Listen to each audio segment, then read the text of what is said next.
Hi everyone, what's up? So today we are going to make chess moves on our graphical user interface. In the last video we highlighted, as you see, the legal squares that the selected piece can go to.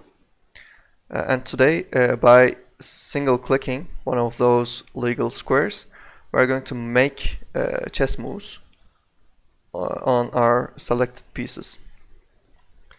So here, in our mouse down method, we're going to implement this functionality. So if you remember, we created a flag in the last video, which is called double clicked, and this indicates that we double clicked on a piece and selected it here. So before we can make a move, we have to check if we are in the double click state or not. So if double clicked, and also we have to check one more thing, and it's so let me open up that again.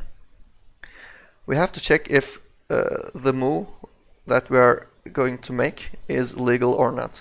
So for example, consider this d2 pawn here.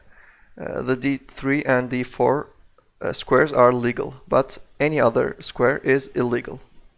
So if I click one of those two, it's okay to make a move, but if I click, for example, this f5 or any other square, we shouldn't make a move and abort the operation or whatever.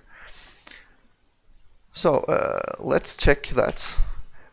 So in order to check that, we have to access the target square object first. So square target square is equal to label get data. So this will give us the intended target square. Of course, we have to cast it to a square object. And now we're going to check if it's legal or not.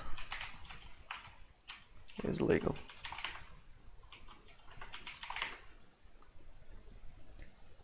So if you remember, we were setting the legal squares inside this for loop, and if the selected square is legal, this should return, or this should be true, and we should enter this if clause. So if we can safely, if we decide that we can safely make a move, we have to create a chess move object in order to make a move. So let me open up that class. We have created a chess move class, if you remember earlier, and we have to instantiate this by giving it three parameters. So the first one is initial square, the second one is target square, and the last one is target piece. We already have this target square reference here, so we need to obtain the initial square and the target piece. Initial square is obviously the square that the selected piece is currently stands on. Get square. And the target piece is the piece on the target square. Get piece. Of course, this might be null. If it's not null, this move corresponds to a capture. So we can now create a chess move object. New chess move. Initial square, target square, and target piece. Alright. So using this object, we can make a chess move now, but we need to call a make move method in our chess player class. So chess player. So here, earlier we created a make move method in our chess player class. So we have to pass our chess move object in our in this method, and this will physically make a move. But we need a chess player object in order to call this method, of course. So let's go back. As you see, at the moment we don't have any chess player references in our chess move listener class. So we need to register the chess players here. So let's create two fields for them. Static chess player, white player, and black player. And we need to set them inside our constructor. So these are static fields because remember that we have 64 of those objects, one for each square, but we need each of those 64 objects know about the same players, which applies for this double-clicked flag or this selected piece flag. The only unique field is the label, and the other fields are shared among the listeners. So let's set those players. So how do we access the white player object? So if you remember, let's open up the chess room. We are creating our player objects inside the constructor of the chess room class. So we need to get the references from the chess room object. So we already created a get player method. So now we have to obtain this chess room object, and in the previous video we used this get chess room static method in order to access the board.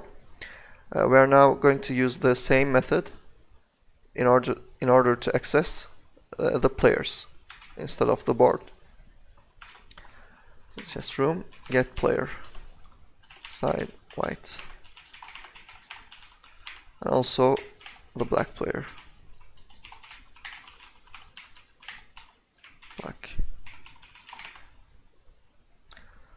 Alright, so now we can use this white player to make a move here. So the reason that we are using the white player is because the mouse double click or the mouse down events can only be caused by the white player, aka the user. So the black player is the artificial intelligence, and it cannot trigger any mouse click events.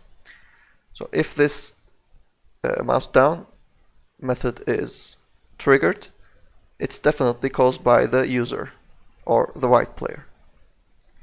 So white player make move,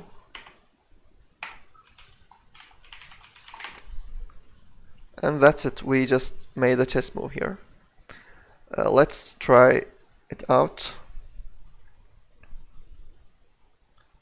So let's move this d2 pawn.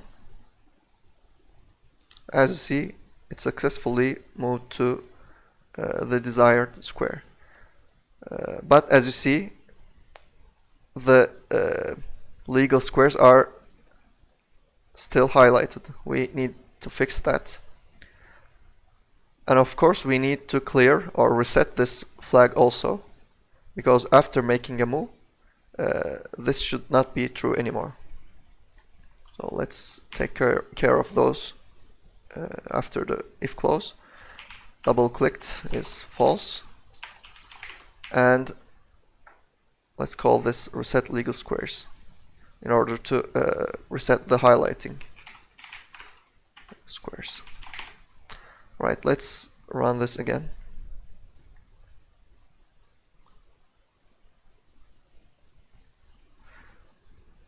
Also, let me try an illegal move. So I'm selecting this d2 again, but clicking f4. As you see, it stopped highlighting, but and also it didn't move to a illegal square, but it moves to this d4 as intended. And let's try other moves. So bishop, queen. So as you see, the compute legal moves are methods are working pretty fine for the subtypes of the piece class. So I think we did a good job so far. The problem is, as you may have noticed, is we are making moves all the time, but this chess game is a turn-based game, as you all know. So we need to implement the turn-based system in our application. So when I make a move, I should wait for a response from the black player to make another move. And we are going to do that in our next video. I don't want to make this video any longer, so see you in the next video. Take care.